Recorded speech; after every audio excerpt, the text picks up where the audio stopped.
These are my allocations in my portfolio today. So in today's video, I'll be covering my allocations, my cash position, as well as some questions that are in the comment section below. So let's talk about my portfolio allocations first. And here is my portfolio. I have a 6-figure portfolio, and here are some of the positions that I have inside. So I have Meta, MSCI, Microsoft, MasterCard, S&P Global, Amazon, ASML, some United Health, some Singapore stocks as well, Moody's, Google, as well as Visa, and I have a large proportion of my portfolio actually in cash today. So I've gone down the route of buying speculative stocks and having a lot of money lost in the process as well. It was painful at the time, but it was a good lesson learned. So what I'm looking for in businesses now are high quality, predictable businesses instead of those speculative ones.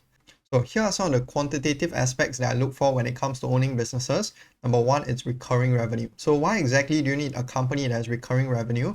Recurring revenue brings predictability of cash flows into the company. So in any sort of economic environment, you will still be able to confidently forecast how much revenue the company will make next year, the following year, and so on, because they'll have a recurring stream of revenue coming in every single year.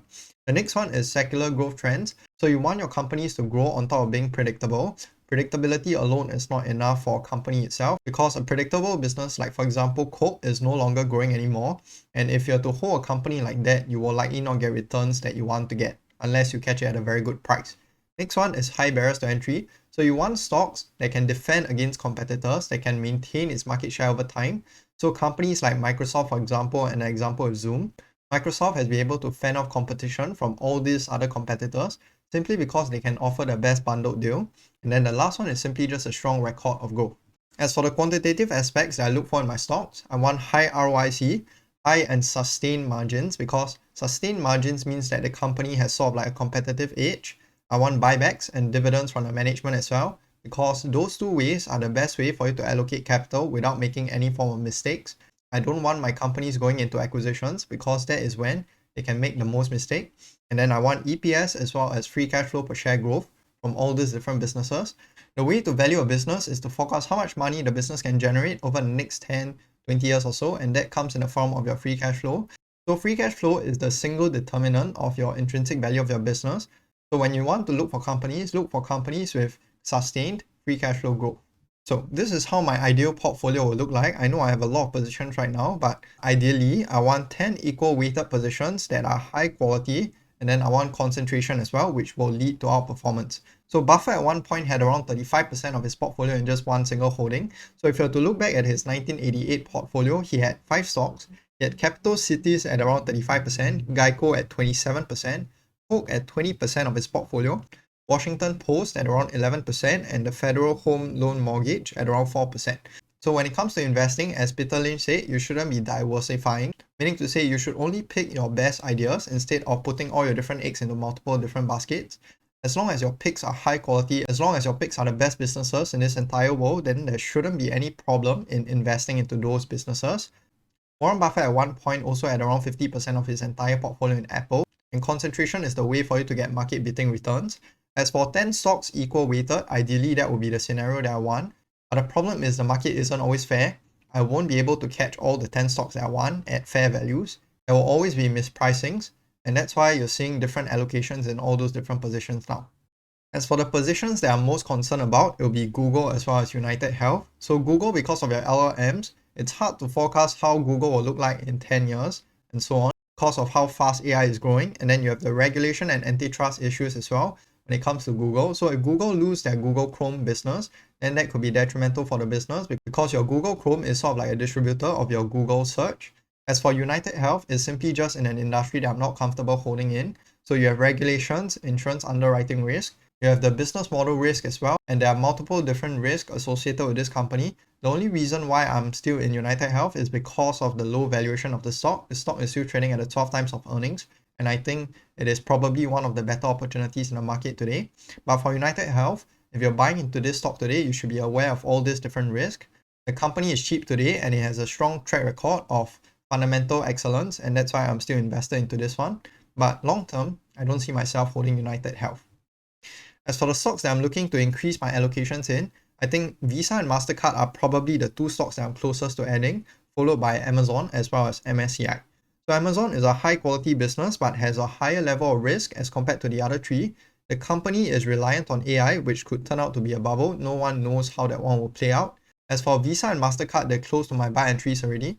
They're high quality, predictable businesses, and I don't see this stablecoin headwind as a problem for the business. If not, companies like Uber, Grab, who have taken market share from Visa and MasterCard already with their own payment systems. As for when I'm adding into these stocks, I'll be adding MasterCard at around $500 a share. I think MasterCard at around $500 a share is fair value. Visa will be around $295 a share, followed by MSCI, which is around 10% undervalued at around $500 a share. So why exactly am I holding so much cash? So I have around 33% of my entire portfolio in cash currently. And the first reason why I'm holding so much cash is simply because of market valuations as a whole. So the markets are currently now overvalued. Even in that April dip, we only dipped down to around fair value or so. Currently, we're still trading at a 28 times of earnings. And historically, if you have to look at the S&P 500 valuations, it is on a historical high level in terms of the valuation itself. Market momentum is on the upside, meaning to say you're seeing all your different speculative stocks coming up, like Circle, Oscar, and all these different stocks pumping on retail momentum. And that is when you should start being wary, because this is not a sign of a healthy bull market. It feels a lot like 2021 again, when everything was going up. And besides that, I'm holding a lot of cash simply because it makes me feel comfortable at night. So as Charlie Munger has said previously as well, hold cash to wait for a crash, because you will never know when the crash comes.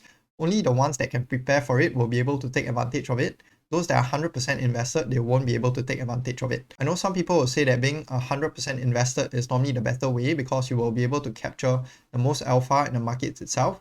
But currently, I don't see a reason to do so because of market valuations, and because I feel a lot better about holding the cash currently and just waiting it out. But of course, I'm actively looking for opportunities to deploy into the market. And here are some opportunities that I'm looking at right now. So the first one is LVMH. LVMH is down around 30% year to date and is currently trading at a 17 times earnings. This company is not as high quality as Hermes, as Ferrari, but the company is one of the highest quality luxury companies out there. And for LVMH, it's experiencing depressed earnings as well as depressed sentiment. That is normally a recipe for outperformance when it comes to buying a stock. So I'm actively looking at LVMH now and tracking it. Hopefully it can drop a bit more so that I get a large margin of safety for this one. And this is one that I've been looking at as well. And then there are other high quality names that are expensive as well, like FICO, Hermes, Ferrari, all these different businesses. They are extremely high quality, but the valuations don't make sense now. Maybe when a broad market crash comes, then these three stocks could be ones for you to look at. As for some other opportunities outside of the US, I see opportunities in your Hong Kong market, your China market, as well as your Singaporean market. So the China market, for example, is trading at 10 times of earnings. The Hong Kong market is trading at 14 times of earnings. And your Singaporean market is only trading at a 13 times earnings. So the US market is actually trading at around a 28 times earnings. So there's sort of like a valuation discrepancy over there. And for your Chinese stocks, there are a lot of different high quality names out there. And China is the second largest economy in the world. And I know a lot of people out there who will say that China is uninvestable. But if you have to go to China and take a look at how the tech there is advancing, you'll be surprised.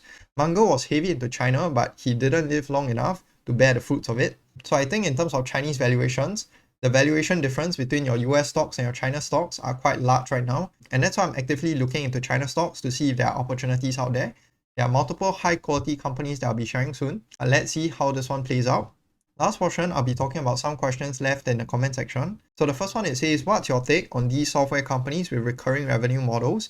Salesforce, Intuit, Oracle, FICO, looks interesting in terms of predictability of earnings. So recurring revenue is a brilliant business model. And for all these companies over here, I think the business models are extremely amazing. Intuit is a company that is high quality, FICO as well. As for Salesforce and Oracle, I'm not too sure what their business models are. Salesforce seems to be growing a lot slower as compared to all these different names over here. And for Salesforce, Mark Benioff is focusing a lot of acquisitions, which is what I don't like when it comes to your companies. I want companies that have organic revenue growth. So Salesforce is probably the one that I would avoid from this list. As for Oracle, I think in your cloud computing space, Amazon, Microsoft, and Google are better bets. And for Intuit and FICO, I think the valuations just don't make sense right now. Next comment is just three stocks. So it's Coreweaves, Circle, as well as Reddit. So let me comment about all these three stocks here. So the first one is Coreweaves. Coreweaves is a company that is extremely speculative. It is a part of a data center portion. And over the past 2 months or so, Coreweaves has actually tripled in price. So for Coreweaves, I view it as a speculative bet. I think the more predictable ones in your data center portion is simply just to buy into your hyperscalers, or maybe even NVIDIA or ASML or TSMC. As for Coreweaves, it's a speculative company. It is a company that retail is chasing right now, similar to another company which is Circle. So those two companies are avoids for me. As for Reddit, I think in the social media space, Meta is a lot more reasonable as compared to Reddit. But for Reddit, it's a high growth business and it is currently in the phase of turning from negative earnings to profitability. So if you have high conviction in Reddit, then investing now wouldn't be a bad choice. But for me, I want companies with a strong earnings history. And so for Reddit, it is a company that doesn't fulfill all my criteria that I want. And so I'll be avoiding it for now. Maybe in a few years' time when the company has a history of strong earnings, then this could be one that will be interesting to me. But currently now, the valuation is too high and the company just turned profitable. I hope you guys have found this one useful and invest safe.